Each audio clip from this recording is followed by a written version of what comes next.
Selanjutnya untuk bagian keempat yaitu penindakan dan eksekusi kepada Bapak Fitro Roh Cahyanto, kami persilahkan.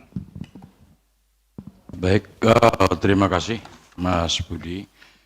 Di bidang penindakan panjang tahun 2025,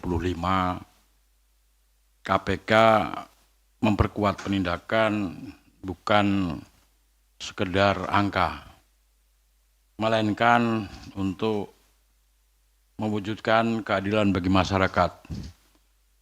Karena setiap penindakan membuka jalan bagi perbaikan sistem. Ada 11 penangkapan para terduga pelaku tindak pidana korupsi atau yang lazim dikenal di masyarakat sebutan OTT. Yang KPK lakukan tahun ini mengungkap praktek sistematis di sektor-sektor yang menyentuh hajat hidup orang banyak, seperti layanan, kesehatan, pekerjaan umum, hingga jual beli jabatan.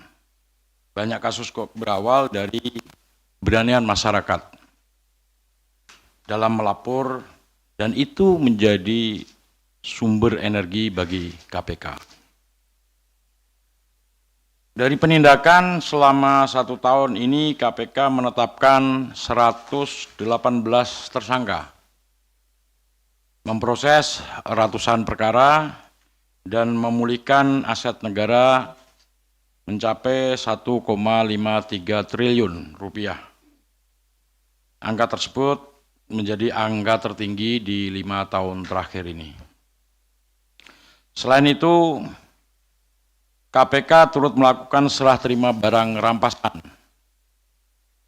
Barang rampasan negara, CQ PT Taspen atau Persero berupa uang tunai sejumlah 883 miliar rupiah yang telah ditransfer ke rekening giro THT Taspen dan 6 unit efek atau surat berharga yang telah dipindahkan ke rekening efek PT Taspen.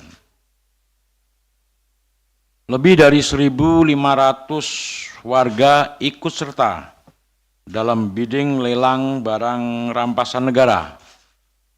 Capaian ini tentu menjadi bukti bahwa publik ingin mengambil kembali apa yang menjadi hak mereka.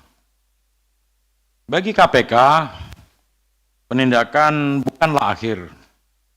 Temuan dan pembelajaran dari penindakan menjadi dasar penting untuk mendorong perbaikan sistem, tata kelola, dan pengawasan agar praktek korupsi yang sama tidak kembali terulang. Demikian dari bidang penindakan. Saya kembalikan ke moderator. Baik, terima kasih Pak Fitro yang telah menyampaikan bagaimana pengaitan atau integrasi antara strategi penindakan, koordinasi supervisi, pencegahan dan monitoring, serta pendidikan dan peran serta masyarakat. Selanjutnya pada bagian kelima terkait dengan kelembagaan sekaligus nanti penutup, kami persilakan kepada Bapak Setio Budianto untuk menyampaikan secara lengkap. Baik, terima kasih Mas Budi, rekan-rekan jurnalis dan para pejabat eselon 1, eselon 2. Saya akan sampaikan tentang situasi kelembagaan. Jadi kita pahami semua bahwa KPK sebagai lembaga penegak hukum, ya, sebagai lembaga penegak hukum, ya, hanya mampu berdiri tegak jika internalnya atau pegawainya kuat. Oleh karena itu, sumber daya manusia di baliknya pun harus turut kuat dan berintegritas. Tahun ini, upaya KPK mewujudkan dengan memperkuat kualitas sumber daya manusia melalui berbagai pelatihan, ya, ada yang dalam negeri, ada yang di luar, ya, sebanyak 1.958 pegawai KPK terus meningkatkan kompetensi untuk menjawab tantangan zaman. Kemudian kompetensi pegawai KPK juga perlu dikembangkan di era digital dewasa ini. Dengan demikian, KPK berupaya mempercepat transformasi digital melalui blueprint atau cetak biru KPK 2025-2029 menuju layanan yang digital by design serta sejalan dengan visi Government 5.0. Lembaga tidak akan lebih kuat jika tidak ditopang dengan kerjasama dan kolaborasi. Oleh karenanya, di tingkat global, KPK memperkuat kerjasama internasional, ada 32 Mutual Legal Assistance atau MLA, puluhan perjanjian kerjasama atau PKS, dan berbagai peran penting di UNCEC atau UNCIC dan OECD. Kemudian penguatan kelembagaan juga ditunjukkan dengan penyerapan anggaran yang mencapai 98,19%, mendekati 100%. Dan pendapatan negara bukan pajak atau PNBP yang disetor KPK sebesar 539,6 miliar. Ini meningkat dari tahun 2024. KPK juga menyerahkan barang rampasan milik negara, tadi sudah disebutkan oleh Pak Fitroh. Kemudian tak cukup hanya dengan meningkatkan kapasitas pegawai dan memperkuat aset recovery, KPK perlu mempertahankan kepercayaan publik dengan turut mempertahankan opini wajar tanpa pengecualian atau WTP selama 6 tahun berturut-turut dan skor SPBE ya sebesar 4,36 dengan predikat memuaskan. Kemudian ini semua menjadi upaya KPK dalam merawat organisasi agar bisa terus menjaga kepercayaan daripada publik semua atau masyarakat.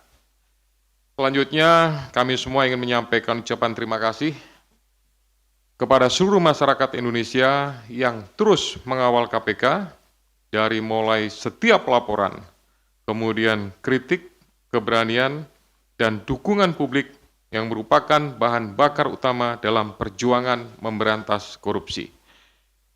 Capaian yang kami sampaikan hari ini untuk tahun 2025 bukanlah milik KPK semata.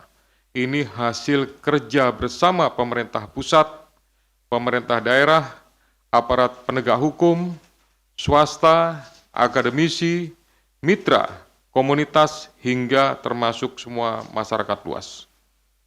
KPK menyadari jalan melakukan pemberantasan korupsi tidak pernah mudah dan pasti berkelok.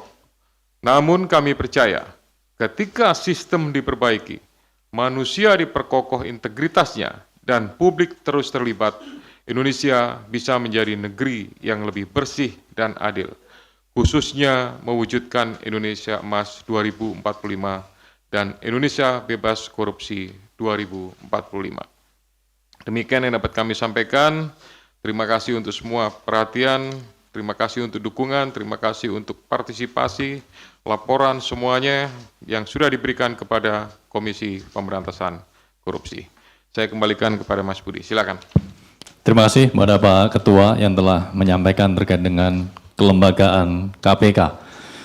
Seluruhnya telah disampaikan dan ini menjadi transparansi dan akuntabilitas KPK dalam kinerja pemberantasan korupsi khususnya di tahun 2025.